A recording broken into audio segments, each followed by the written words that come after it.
नमस्कार।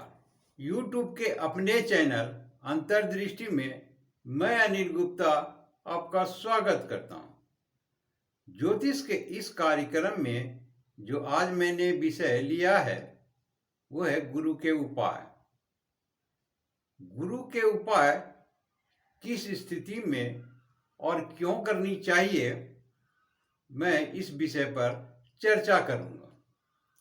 सर्वप्रथम, यदि सामान्य तौर पर बाहरी रूप में उनके परिणाम अर्थात गुरु के अनिष्ट फल को देखें तो हम पाते हैं कि विद्या पाने में दिक्कतें आती है।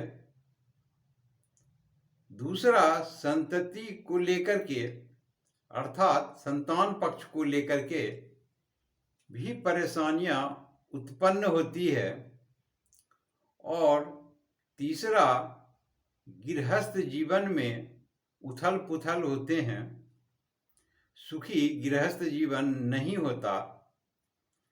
तो ये तीनों स्थितियां इस ओर इशारे करती है कि जिस भी जातक या व्यक्ति के साथ हो रहा हो उनका गुरु अनिष्ट फल प्रदान कर रहे हैं।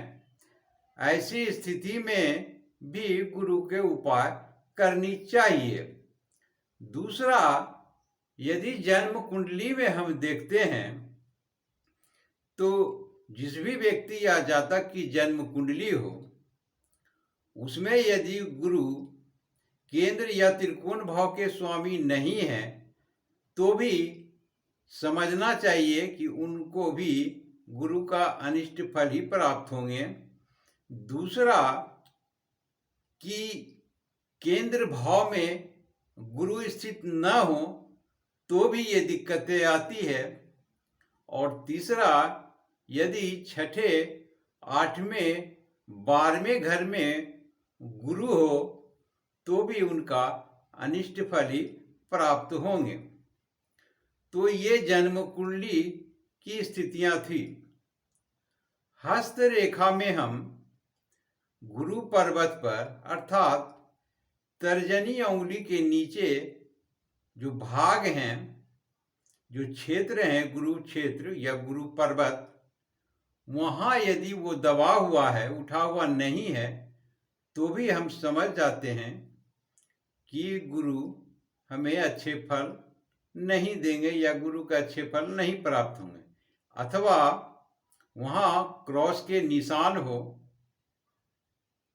तो भी अच्छे फल प्राप्त होते हैं। यदि क्रॉस के निशान न हो तो भी समझ जाएं कि गुरु का अच्छे फल नहीं होंगे।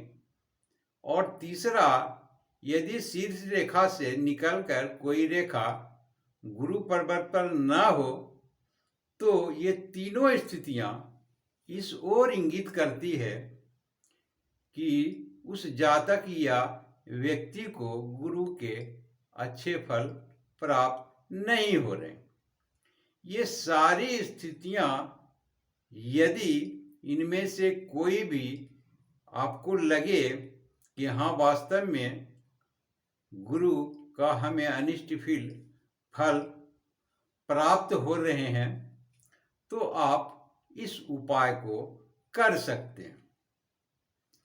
तो उपाय ये है कि आप स्नान के समय में नागर मोथा वनस्पति होते हैं उसे पानी में डालकर स्नान करें। दूसरा, भांगर मूल वनस्पति होते हैं, चांदी के ताबीज में डालकर बृहस्पतिवार के दिन इसे ग्रहण करें, गले में पहने अथवा बाह में पहने। और तीसरा है कि यदि आपको केसर, शुद्ध केसर मिले तो उसे आप भोजन में भी इस्तेमाल कर सकते हैं। अथवा आप केसर को जीभ में और नाभि में उंगली से थोड़ा सा लगा दें मुंह जीभ पर और नाभि में। तो इस प्रकार से उपाय कर करके आप गुरु के अनिष्ट फल से अपना बचाव कर सकते हैं और उसके अच्छे फल की प्राप्ति कर सकते हैं। आशा करता हूं कि आपको ये वीडियो अवश्य ही अच्छा लगा होगा। आपने पूरा वीडियो देखा, इसके लिए बहुत बहुत शुक्रिया। धन्यवाद।